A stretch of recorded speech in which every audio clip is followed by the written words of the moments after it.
really at matching marketers to the right influencer for their brand? We're going to ask these and other questions today. But first, I'd like to open with our afternoon keynote, which comes from Electronic Arts. The gaming giant operates one of the largest and most sophisticated influencer marketing programs you will find anywhere.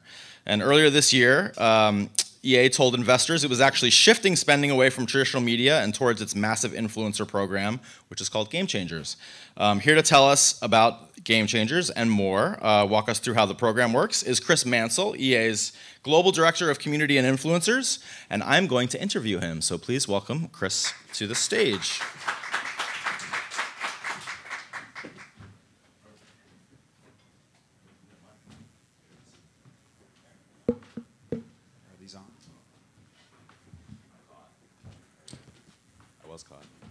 They on?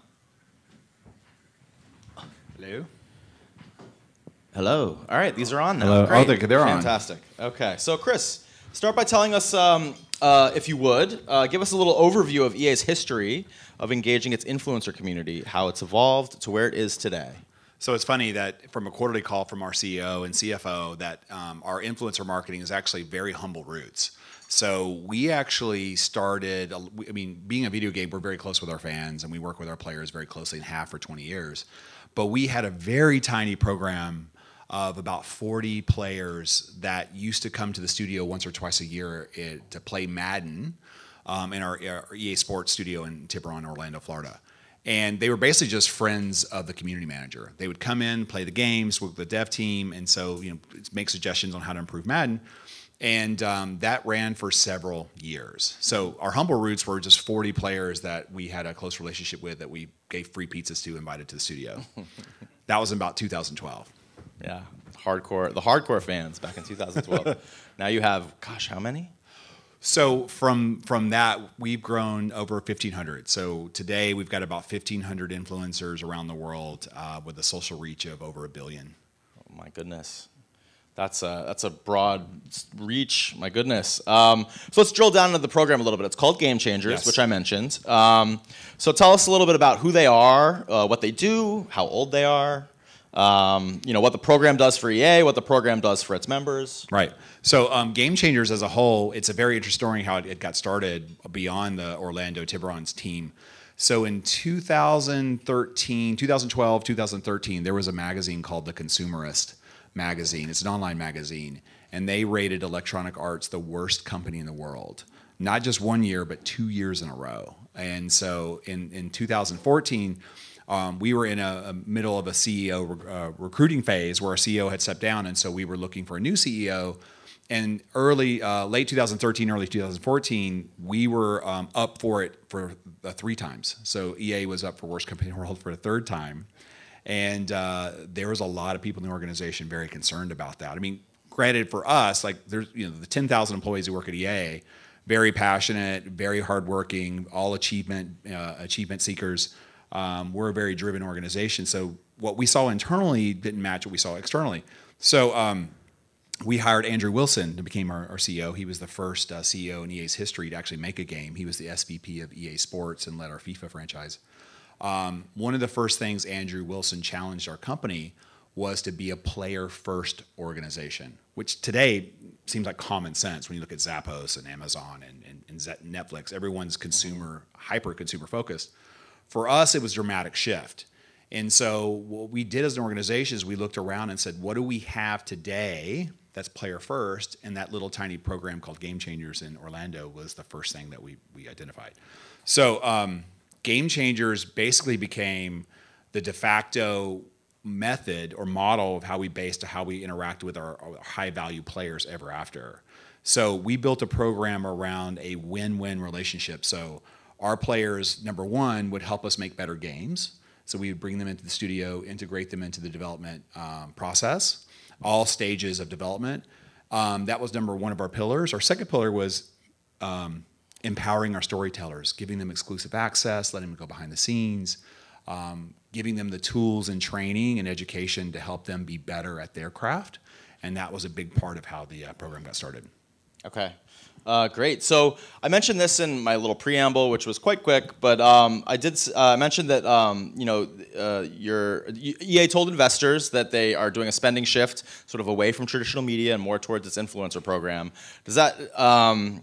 So what's behind that? What specifically drove that decision internally? It's interesting because on the one hand, I would say that it's not necessarily, though it sounds that way. It's not necessarily a zero-sum game. So, I mean, there are investments that are shifting, but I think a big strategic approach for us is how do we align all of our consumer touch points more seamlessly together in a cohesive, transparent narrative. And so are we telling storylines appropriately across all of our activations, whether it's programmatic, influencer marketing, or even our own social media stuff? So the approach for us is how do we get better engaging consumers and also getting market mind share and share of voice. And so influencers for us are just way stickier. And the assets that we're generating through our influencer programs perform about 30% better than our in-house assets. Pound per pound, I mean, we still, with media and some other stuff, our official assets still do better, but the bar is closing in terms of our effectiveness and our cost and the quality. So for us, leveraging the talents of our very creative players is allowing us to reach new audiences and maximize our reach, and we're able to more quickly get content and editorial out there to the audiences who are just voraciously consume it. So we have something like 300, 400 social media channels around the world. To feed that beast every day is a daunting task. And so we're able to leverage our networks to contribute a tremendous amount of assets that fuel our channels, but also fuels the beast outside of our walls. Right. Well, what do you think makes your influencers so sticky, as you said? They know their audience better. I mean, the reality is that the online space changes so fast, and we're dealing with a lot of kids and adults. Like entertainment space in general is just, there's layers upon layers of trends and what's cool, what's funny today may not be funny next week. And so for an organization to have its pulse on what's really happening day to day is very hard.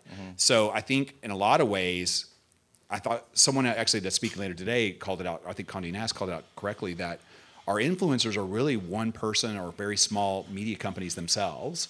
And the competitive nature of YouTube and social media is they have to generate tons of engagement and views to keep their monetization working. So they are sort of the ecosystem set in such a way where they have to be high quality engaging no matter what. So for us just to leverage their expertise allows us to get our message faster, but we have to make sure that we protect their authenticity, because we work with them in such a way where we want to integrate into their worlds, but we have to do it seamlessly where it makes sense for their audiences. And those audiences are fickle. So who's hot today may not be who's hot tomorrow. Right on. So did you want to? Oh yeah. So I have some examples of something I wanted to show you, which is at a high level, EA still produces a lot of high quality assets for all of our channels around the world, all of our franchises.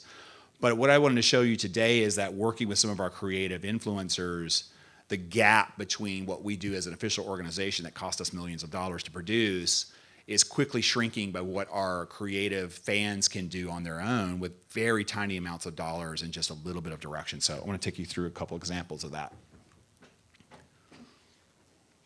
Uh-oh. Is it that one? There we go. So our mission right now is to put our players at the center of the EA gaming universe, and we want to give them an entertaining and authentic player-first experience. So being players first is how we approach just about every major initiative that we do in EA. And so for our creators, I mean, EA has some of the world's, and at least in the gaming world, some of the biggest and most well-known brands. And so through any one of these titles, there's endless opportunities for our creators to tell their own stories and engage with our IP in really creative and unique ways. And so our big mission is to try to give them deeper and deeper access and more free reign to tell the stories they want to tell. Within reason, like with Star Wars and stuff like that, obviously there's licensor considerations, but in general, we try to open the doors as much as possible. So I'm going to give you an example of a trailer that EA did that's got over 60 million views, and this was last year, and it's probably this is a good example of a top EA trailer.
So this is the trailer that we used to actually announce Battlefield 1, and of course a little commercial there, to show that it was a World War I game. Very big moment for us, and this is probably one of our higher performing assets that we've done the past few years, but this is the bar for us. Like when we do an official asset and our teams create an official asset, this is what we're striving for.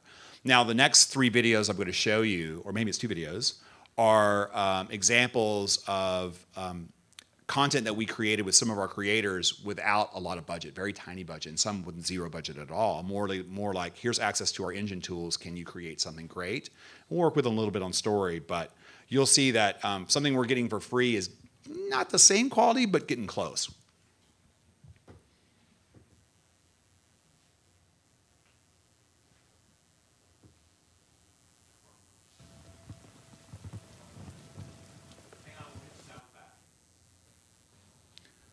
Tricked you a little bit. So this is from one of our creators. His name is Hoodoo Operator, and he wanted to tell his own story within the context of Battlefield 1, and we gave him a venue to sort of do that. And if we can get the sound working. He's disappeared.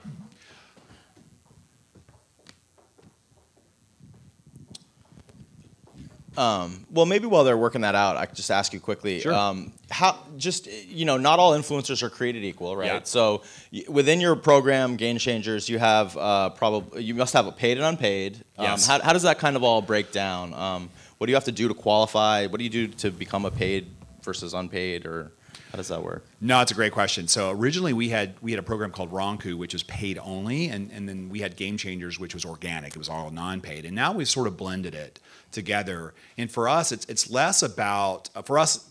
Paid or non-paid, obviously there's specific campaigns where we do both, but for us it's about disclosure. Mm-hmm. So for EA, we've embraced disclosure as a first principle. We feel like our audience and marketplace will reward us for being super transparent with how we say. So even Game Changers that are organic, we still require them to put a Game Changers disclosure logo on their content because we partner with them even though we don't pay them. Mm-hmm. But we want the audience to be clear that there's a relationship there. And with paid, it's sponsored by EA. There's a very clear disclosure that says we're involved with the creation or approval of that asset. But our take is whether you watch a Geico commercial or you see a Premier League football club with endorsements on their shirt, or whether it's a NASCAR race, that we want sponsored by EA to be a sign of high quality content, not necessarily of a manipulative advertising message. Mm-hmm. And the way we're doing that, how we've crafted Game Changers, is we don't approve this content. We sometimes give high level briefs. Here's the stuff we'd like to see you guys do. And we give them access, but we don't have editorial control. We let them tell the stories as they see fit. And for us, that principle is what's going to guide our relevancy with this audience. Mm-hmm. And so we think sponsored by EA just tells the audiences that EA approves of the quality of this content and of the creator. Mm-hmm. So that's an important strategic move for us. Okay. Are you ready with the video? Okay. All right, let's go. Let's do it.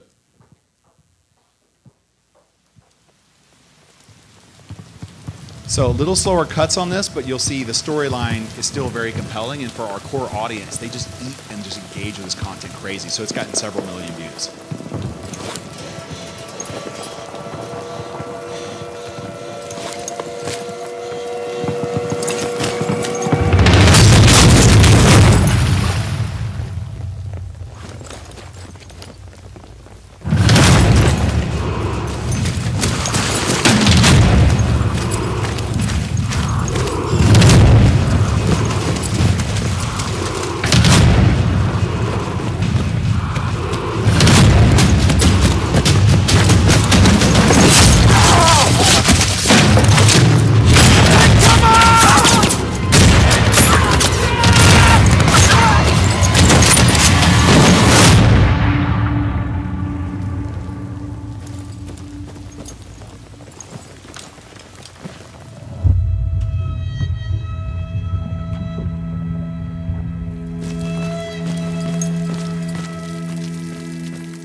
so a little slower cuts on that stuff, but for our core fans who really like the Battlefield franchise, this is the type of material that they just can't get enough of.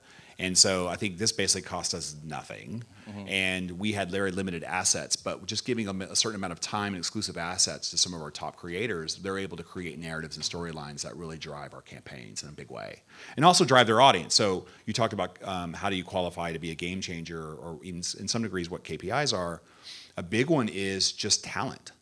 We don't care if you have 1,000 subscribers or 5 million subscribers. If you have a talented craft and you're an artistic, you're someone we want to work with. And sometimes we get surprised because I think Hoodoo Operator only has like 50,000 subscribers, but several of his videos have several million views.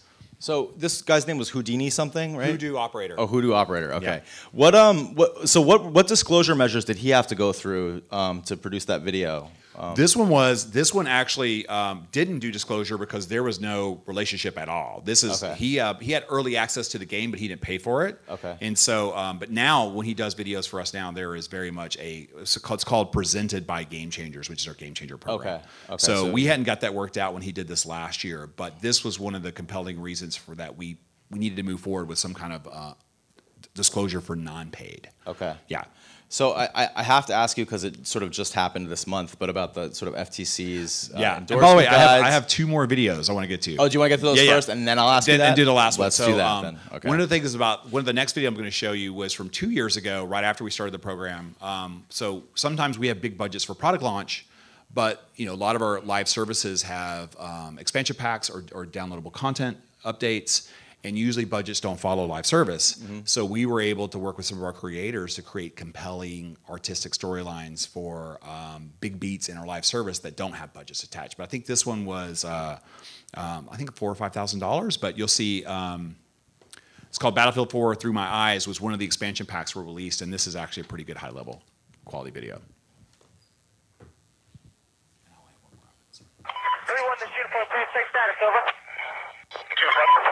Right here, screen one on that vehicle. We have additional targets, over. Roger. Copy, 1 second.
So another great example, I mean, the quality level is not quite an EA asset, but it's getting close. And we're only, I think, a few years away from these guys being, I mean, real competitors in some ways for what we can do internally. And as these assets get more expensive for us to create and, you know, and build and then get approved, it's very complicated for us to get assets done.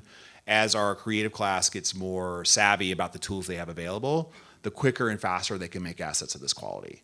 And that's actually a big opportunity that we see the future being. It's less about just, it is somewhat about, you know, marketing, reaching campaigns, but it's also about their ability to create compelling experiences that our fans are going to enjoy without us. So can I ask a question? Yeah. Okay. So that was awesome. It was like a movie. Yeah. Just wondering, if your influencer. Oh, sorry. If your influencer, if that's like an NC-17 game or whatever the rating is for that.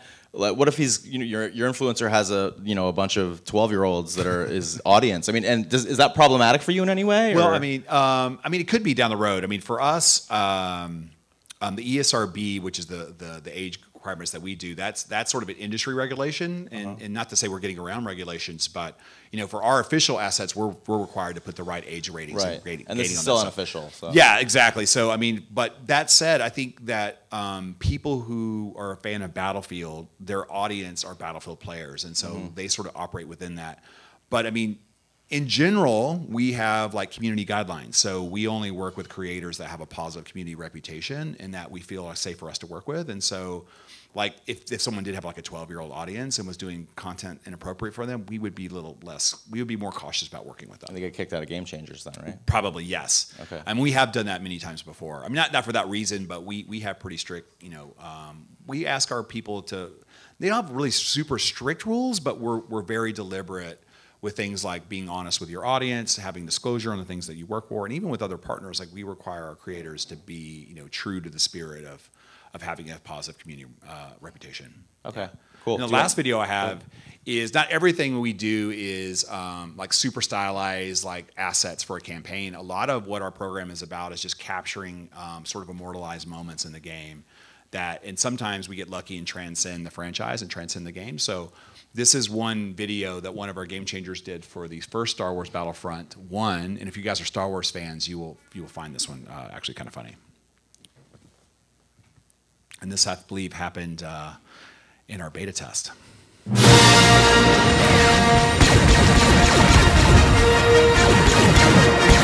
That's actually Luke Skywalker. He's a playable character in the game.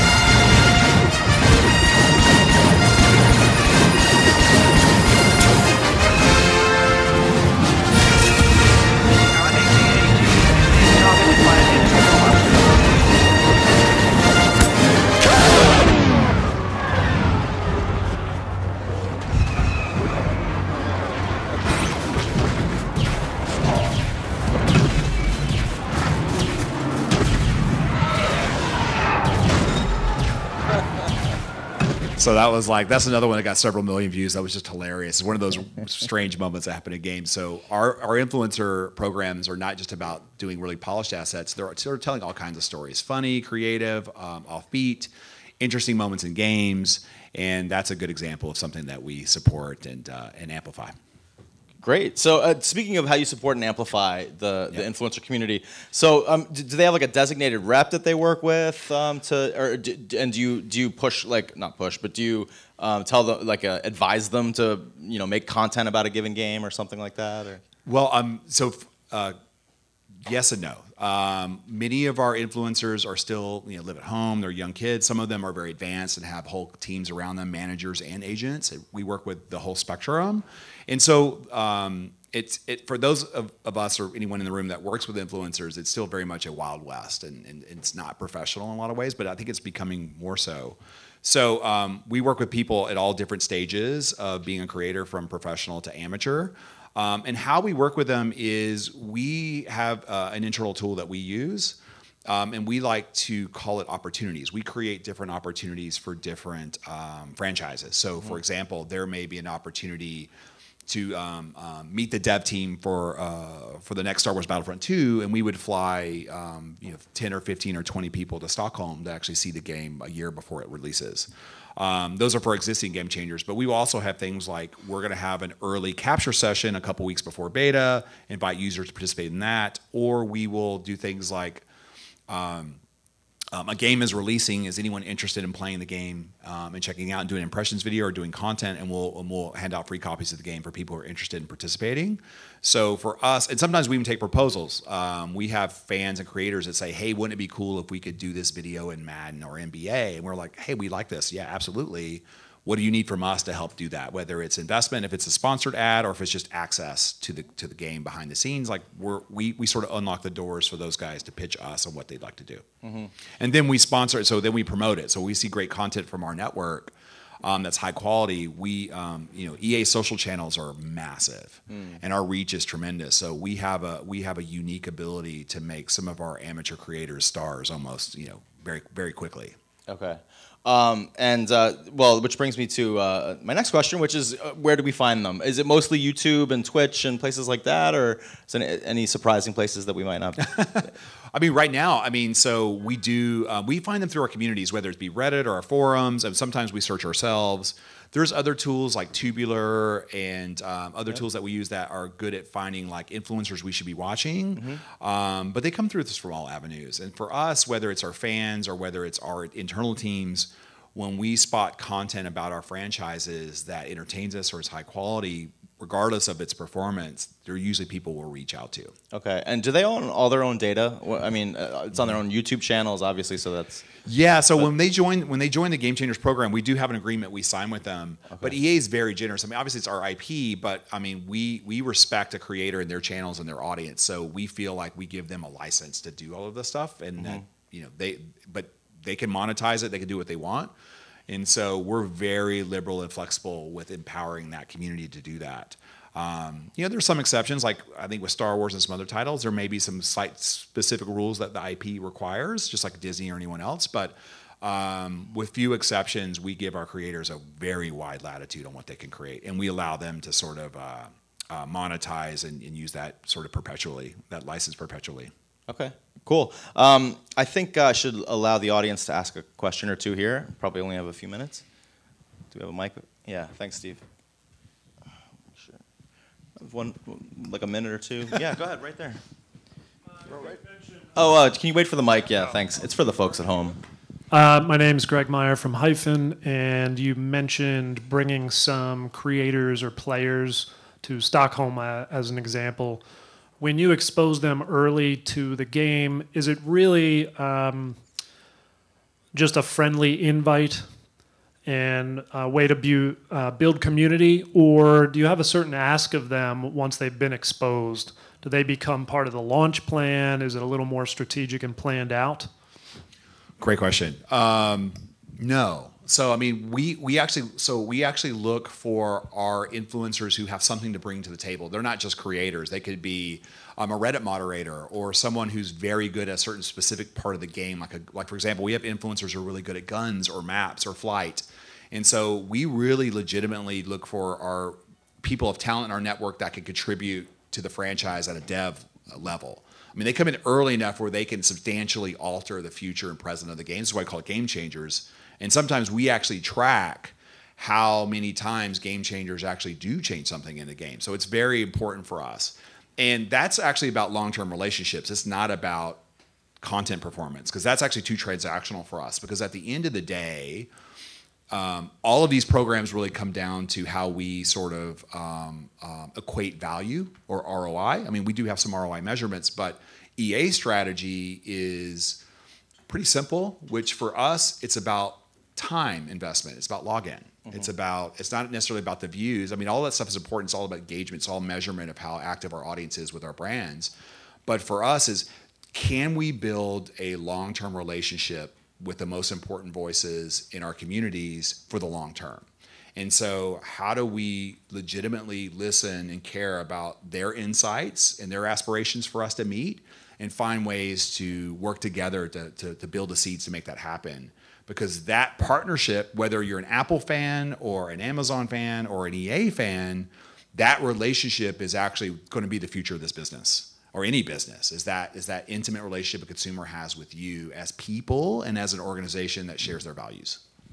Can I just ask a question before Scotty there? Sorry, sure. Scotty. Apologize.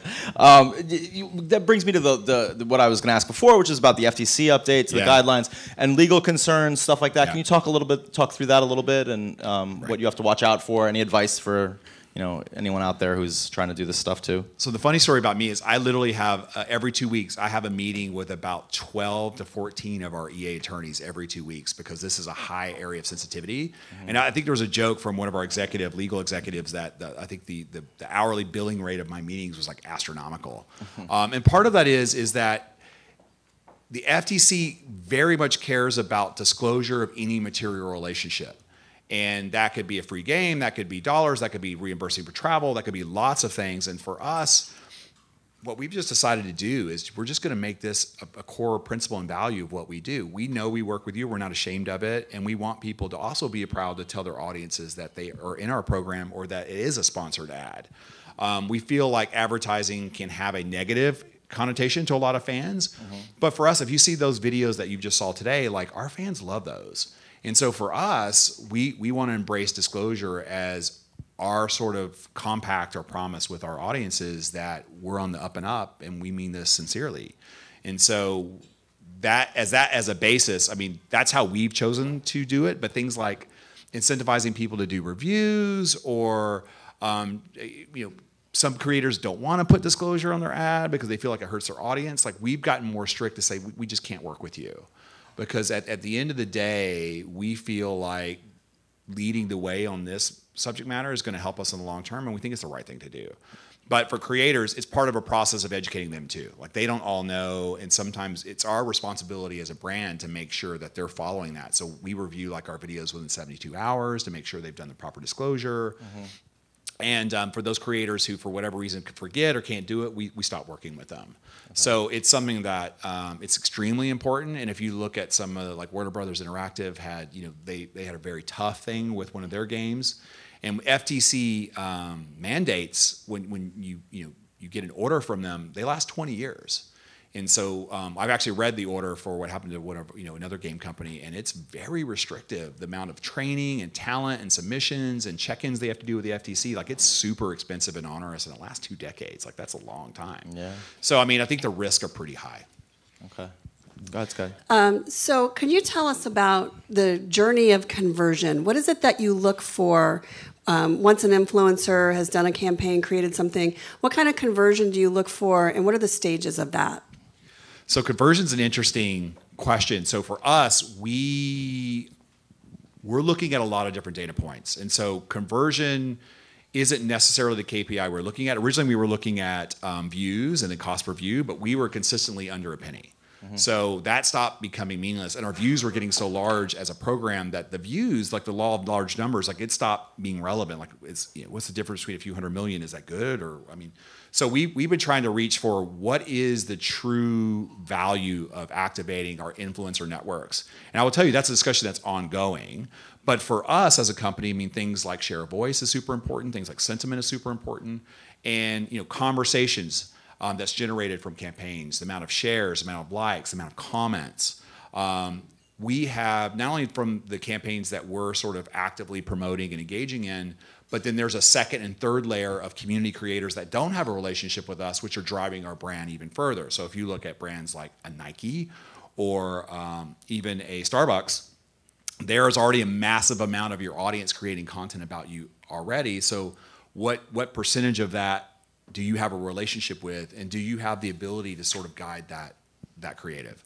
And so for us, we're still on the trail, like many of you, about what is the ultimate pathway to purchase, or pathway to log in or download or conversion. And the way I think we're going to approach this probably is a pathway to action.